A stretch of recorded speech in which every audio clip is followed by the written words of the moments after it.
So we've come together to show our respects for the monk who ordained us, for our teacher, and those who we have studied with, and those who have practiced well. And we gather together like this to bring about benefit. So we sit in meditation, and we can do this throughout the entire night, to not sleep, just do sitting meditation, walking meditation. We train like this for the purpose of bringing about inner strength.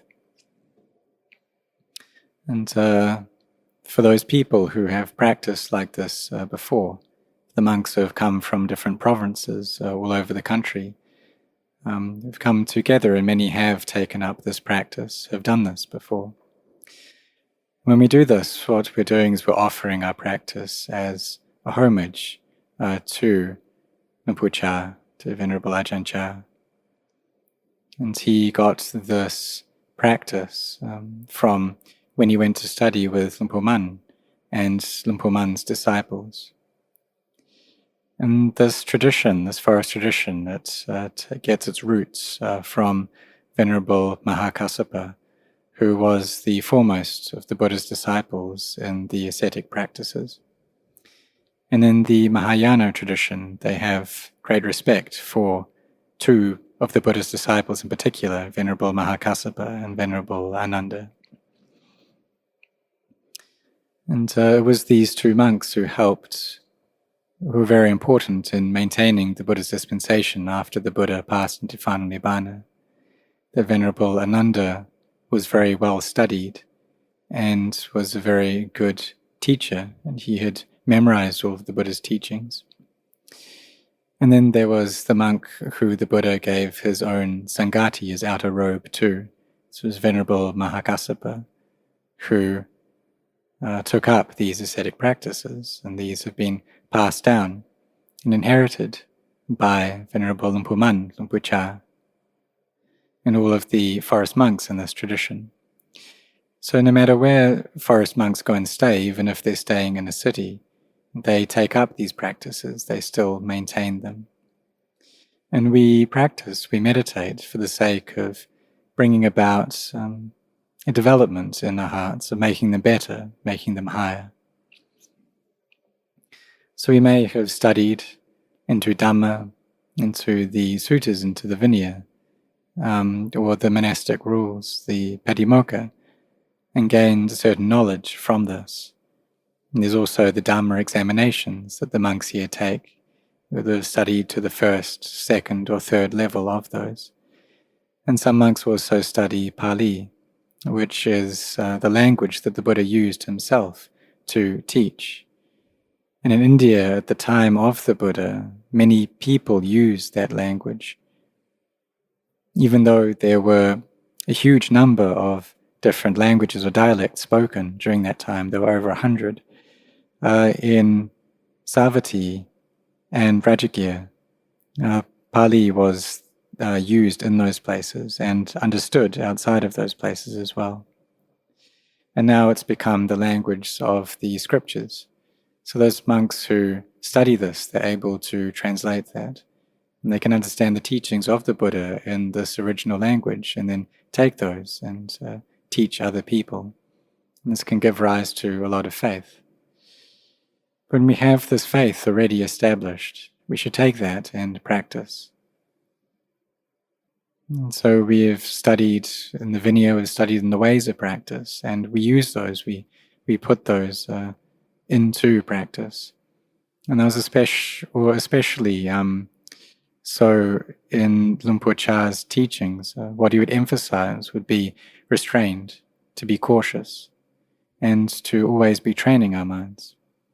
And sometimes, if it was on a lunar observance days, or on an occasion where many monks gathered together from different places, a katina, for example, the monastics would take up this practice of not sleeping throughout the whole night. There would be Dhamma talks throughout the night, and the monks would sit in the Dhamma hall and would fill up the Dhamma hall, along with the lay people there as well, and were listening to the Dhamma.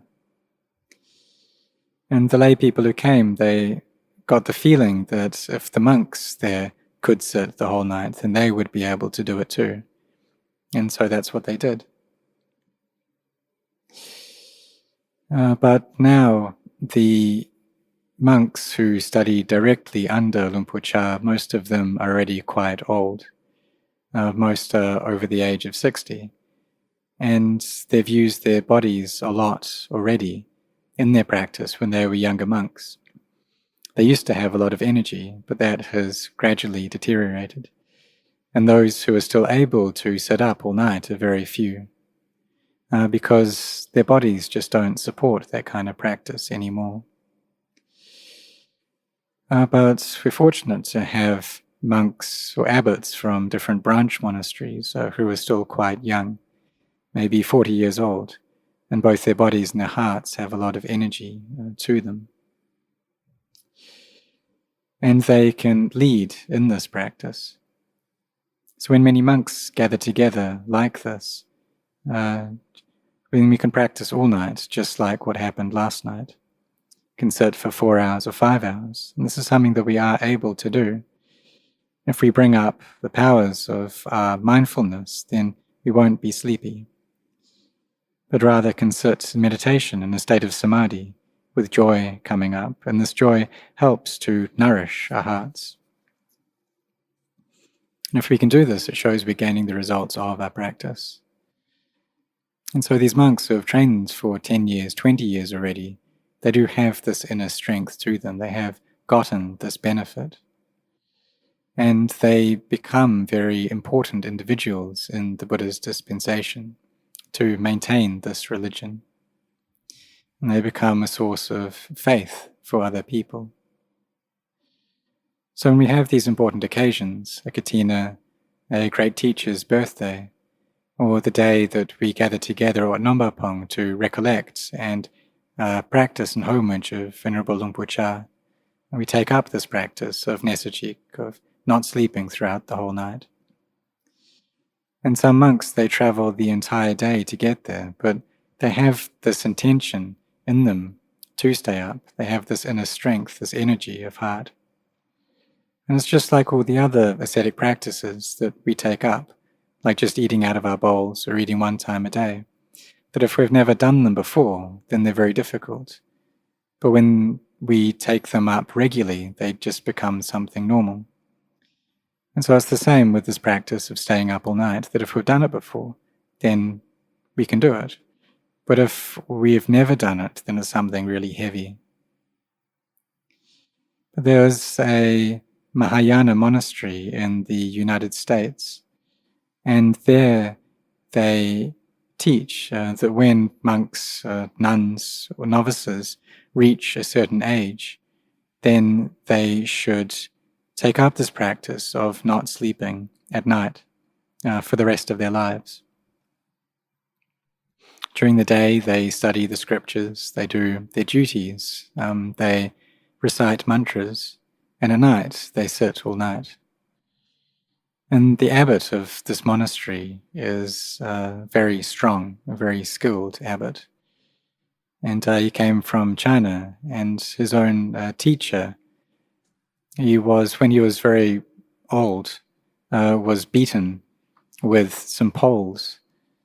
And even though he was beaten severely, he still didn't die. And that was because his mind could go into jhana, into these absorptions. And so his body didn't die. And this monk, even though he was 100 years old, he was still able to sit up all night, every night. His body wasn't fat, it was quite skinny, and he was practicing very strictly. And so for us, just staying up for one day and one night, this is something that we can do. 2 nights or 3 nights, we're able to do this. Because there are these people who, they stay up every night for their entire lives. And even though during the day you have different work, and they also have to chant as well, but they have this strength, this energy of heart to practice in this way. So when we can raise up our minds like this, raise up our energy like this, it shows that we're gaining the results from our practice. And when we are in this meditation tradition like we are, then we need to meditate. We need to really put in our efforts to gain more energy than normal people, to have this energy of faith, the energy of persistence. And through doing this practice of sitting up all night, that increases our energy more than what normally happens.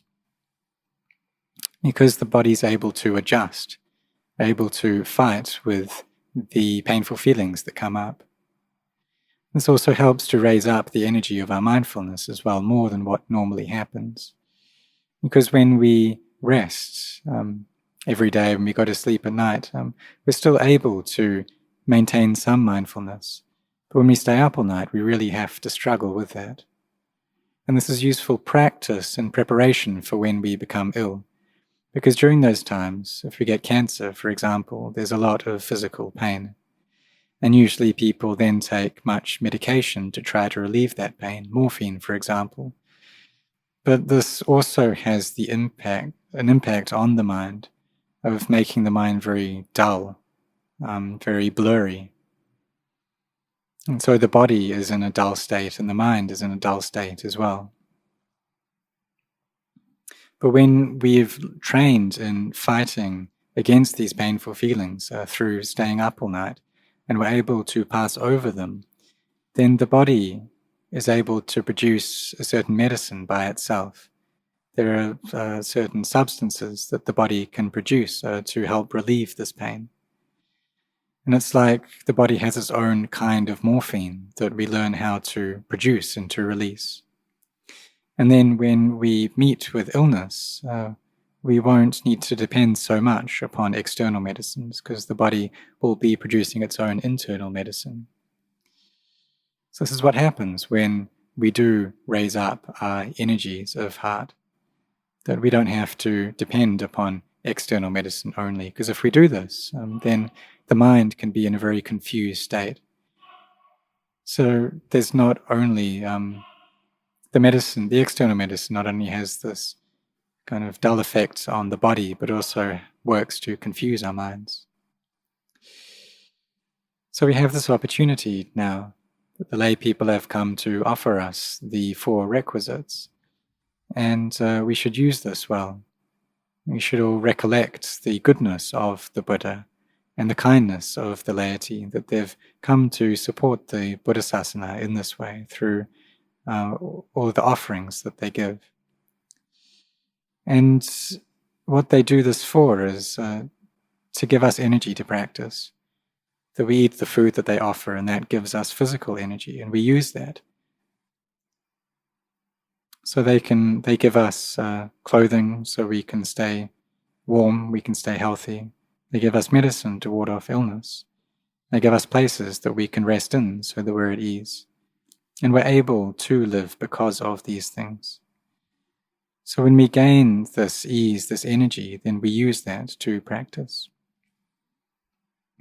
And a special gift that the laity give to a monastery is that of an uposatha hall, an ordination hall. So like this one here, it's able to fit over 100 monks. And when monks come together like this and fill up the monastic platform, this really gives great value to this building. That if we build this place and no one practices in it, it still has value, but it's not much. But when monks come to practice, especially they practice sincerely like this, when they chant, when they sit in meditation, when the hall is filled up in this way, then we use it in a way that gives great benefit, that gives it value. And the laity, they get a part of the merit that's produced as well. So the Buddha taught that when we bring up, or we should raise up our efforts for the purpose of our own benefit and for that of the laity as well. That the Buddha is there right in front of us. And when we really practice, then we're getting closer and closer to the Buddha. We're getting closer to be able to see the Buddha. So when we don't sleep, we practice all night. We do this as an offering to the fully self-awakened Buddha.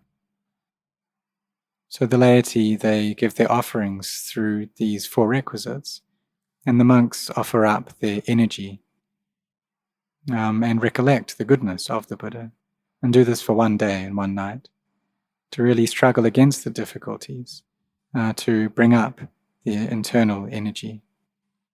You can also recollect the disciples of the Buddhas, the Savakas, such as Lumpur Cha, Lumpur Man, and Venerable Mahakassapa, and all of those who have practiced sincerely until their hearts have attained to the Dhamma, those who have abandoned all of the mental defilements, those who have reached the plane of the Arahants.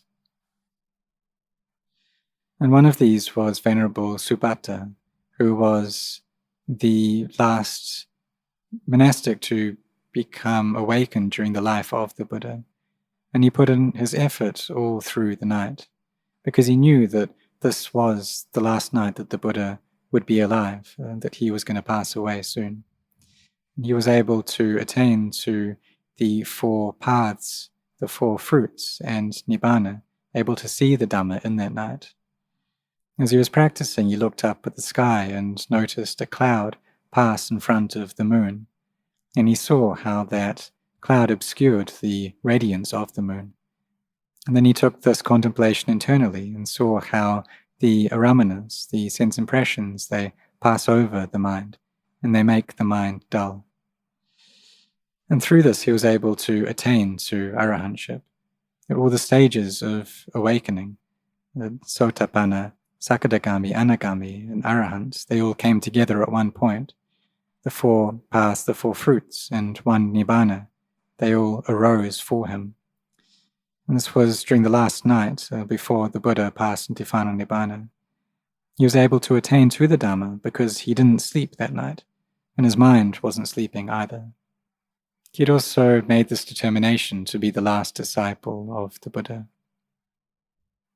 And so for us, we need to practice well. We need to try to practice strictly, to raise up our energies for benefit, for our own benefit, for the benefit of the laity, or for the benefit of both. And really, when we practice, everyone gains from this. So I ask for all of you to really be sincere in this practice of the Dhamma. And by doing this, you become very important individuals in this Buddha's dispensation. And the laity can also become people who others rely upon as well. So when the monks gather together like this, we practice. And what we practice for is for the sake of Nibbana. So we've studied already, we know the suttas, and we need to come and put those teachings into practice, to give rise to benefit within the heart, to raise up the level of our hearts, to make them better. So I give my anumodana to the laity to have come here, and you should all practice following the footsteps of the monks who are practicing, and meditate in line with your energy as well.